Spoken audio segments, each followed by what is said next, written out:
and like anytime you're in like a CQC, situation, you just have to deal with like a combo kill move that is also rather safe on shield.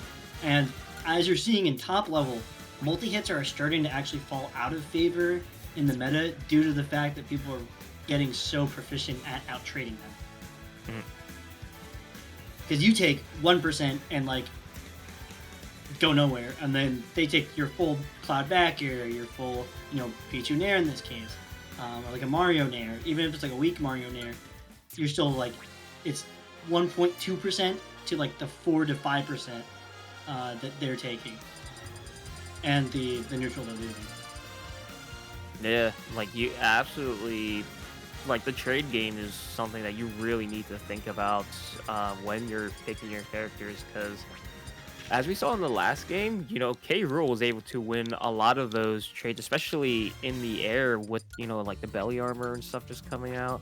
So having a character like Pichu, who is absolutely nowhere near as heavy or able to take hits, but able to just, press a button and almost immediately break you out of your combo, is just, such a benefit to have in Smash Brothers. Yeah.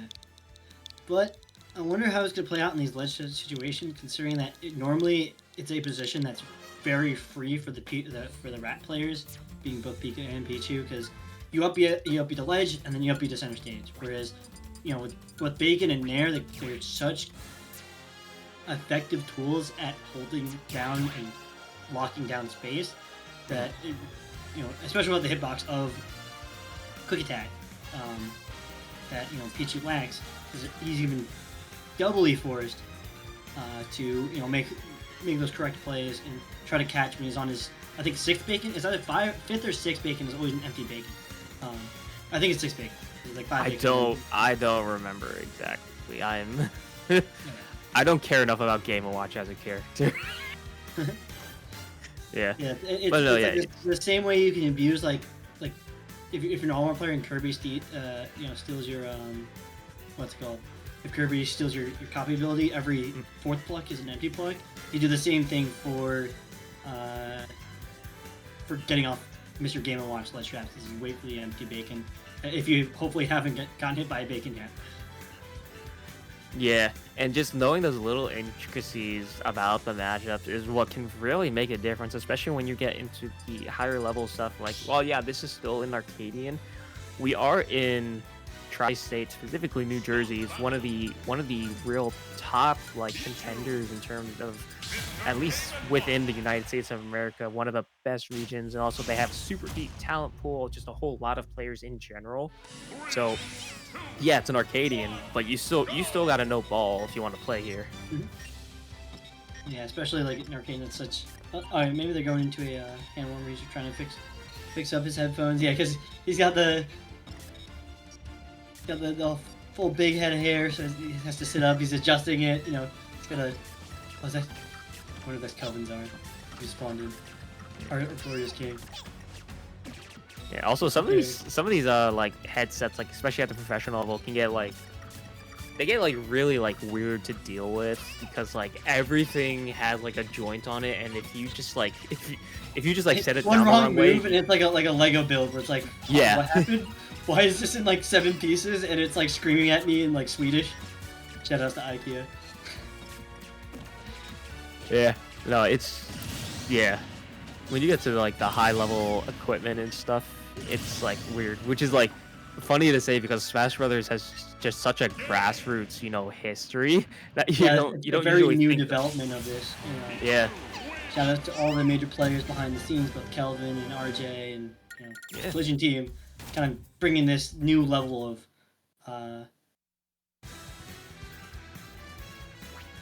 there's some P word I was thinking of, but this new level of production. Yeah. Yeah. That is a P word. There's another more high-minded and Yeah, I definitely know what you're going for, because this. Yeah. You gotta remember, this is a weekly, and we have this level of polish and everything on it. So yeah, it's I mean, hey, when you're one of the biggest weeklies in the country, not just for Smash, but Rivals of Aether, you gotta look the part. But finally, after a button warmer, we are here starting up Game 1. the bombs are just coming out in full force. Like Hugg1es just absolutely dropping them on this poor Pichu. And yeah, just oh my god. The immediate nair of being nair, just getting that 53% means that you can just start playing like the more defensive Mia-esque game, where it's just like waiting for Mellow to press that red button, because that's another core Game & Watch strength. Is he's not really a very proactive character. Like his aggressive buttons, while they had good range of it, especially like if you're playing other good characters, they have the grab startups, they have the range to kind of out destroy them, but because it lasts so long, he's such good at catching approaches. So once he gets that lead, you can kind of just start hiding under that platform, as we're seeing here, and just kind of using the entire stage to run away from your opponent. Yeah, Mellow's finally seemed to kind of break through this initial wave of pressure coming out from Hugg1es, and is able to start getting some damage going on here. And with this being a Game & Watch, you don't need to get a whole lot of damage on here for your stuff to start killing as Pichu. So every little bit of trade that you're winning here and not losing your stock is a win, but the down air that's going to be a hard thing to contest with as Pichu. So it's going to be stock number 1 here, going over to Hugg1es, as Mellow is just still trying to look for enough damage built up here onto this Game & Watch to take the first stock. Yeah, the original Keyblade being a landing option since 2001 is just such a crazy thing.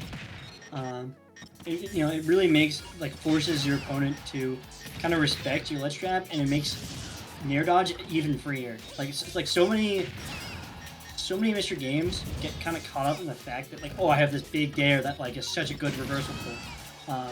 Let me try to condition them to get hit by it. But just the threat of having that dare lets you just nair dodge or reset the ledge for free. Yeah. So many opponents, they're forced to play at a 45, maybe even a more horizontal angle, to try to not get hit by it. There we go. We're going to see the Thunder Connect there from Mellow to take that first stock off of Hugg1es. Now just has to really play these next couple interactions well to kind of keep the stock lead even, and really bring it back into punching distance, because Hugg1es has just been doing such a good job of putting on so much damage so fast here.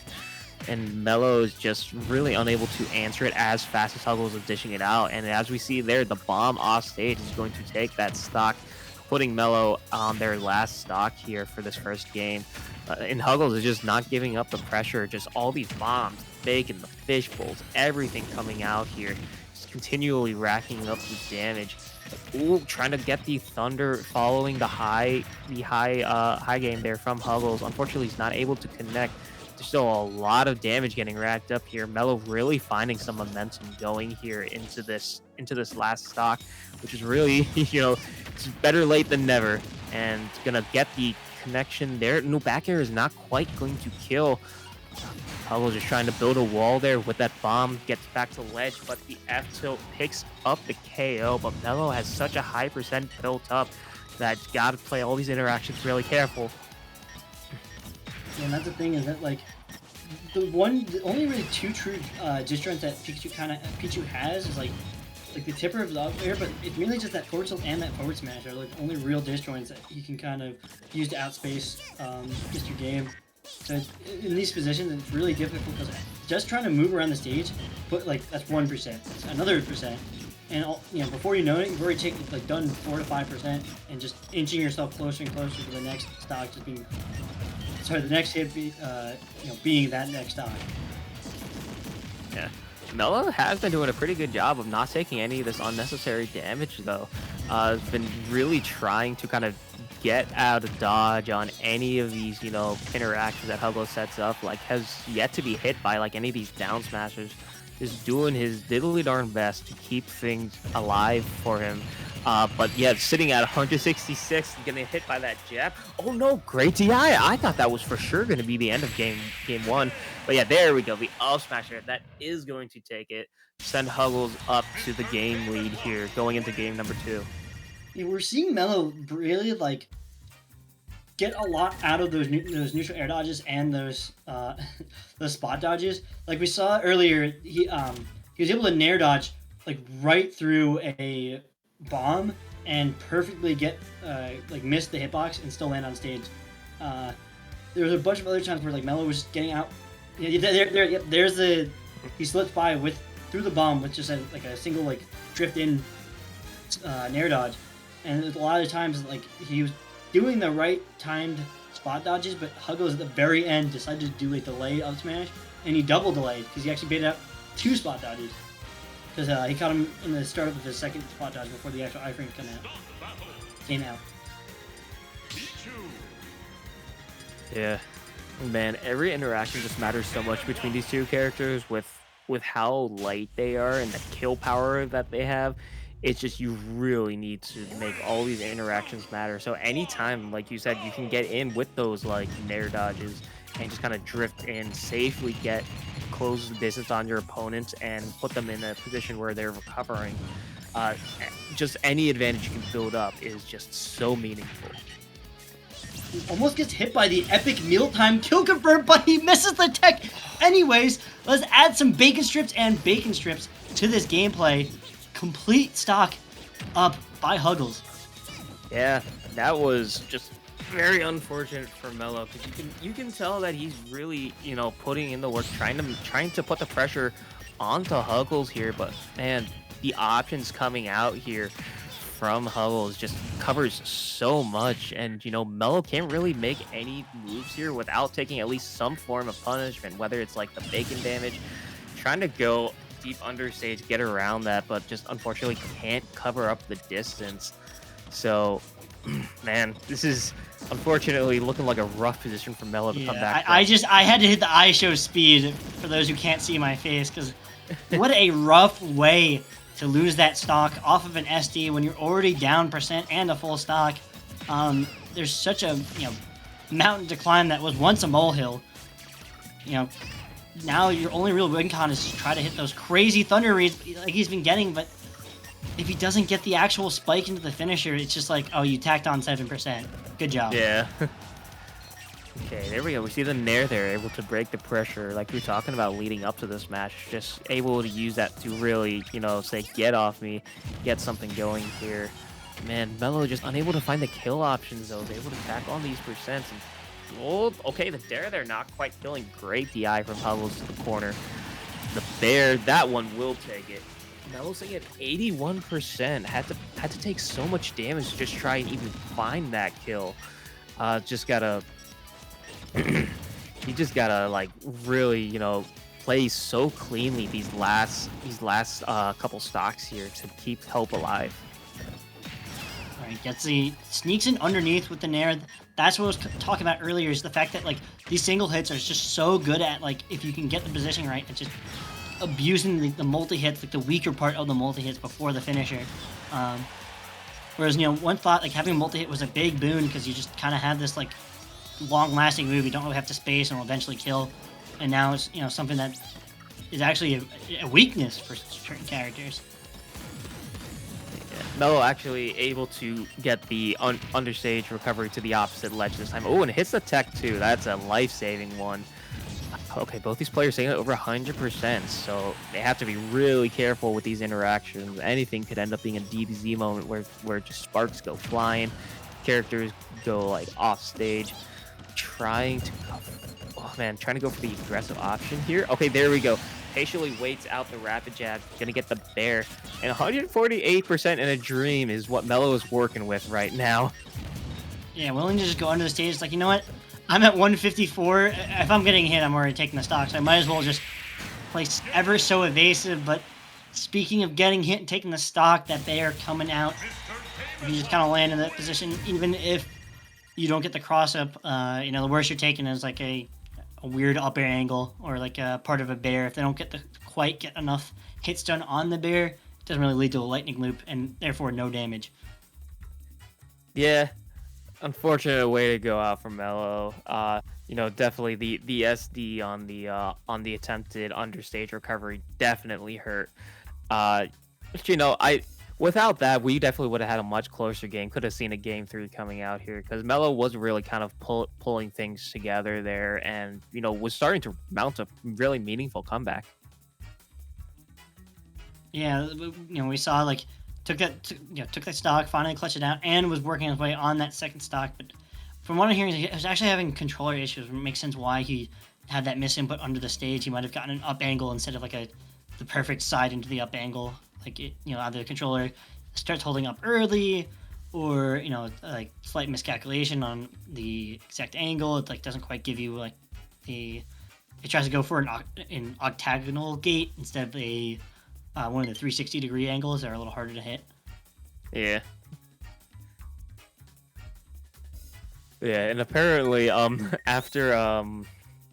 after Mellow lost that first stock, if you saw him being very animated in the player cams, Kelvin said that he was apparently saying, you had 4 people come up to coach for a +3 matchup, which, yeah, that seems a bit of overkill, especially with Hugg1es definitely steaming. I think it's definitely big jokes like. Oh no, yeah, the Avengers come out. Oh no, yeah, absolutely. When you see the New Jersey Avengers coming out for for something like this, you gotta feel like a little bit salty. But yeah, I mean, hey, still props to Mellow, who's able to play through that SD relatively well. So yeah, no, that was just like Hugg1es was really just able to accentuate his leads in such a way where it felt indomitable for Mellow to find his openings. We rarely, like, it was only towards that very last spark of brilliance that Mellow was starting it, like, sneak under the bear with the nair, stuff out the first couple of frames of nair with a bear, because it kind of starts above him and then comes out.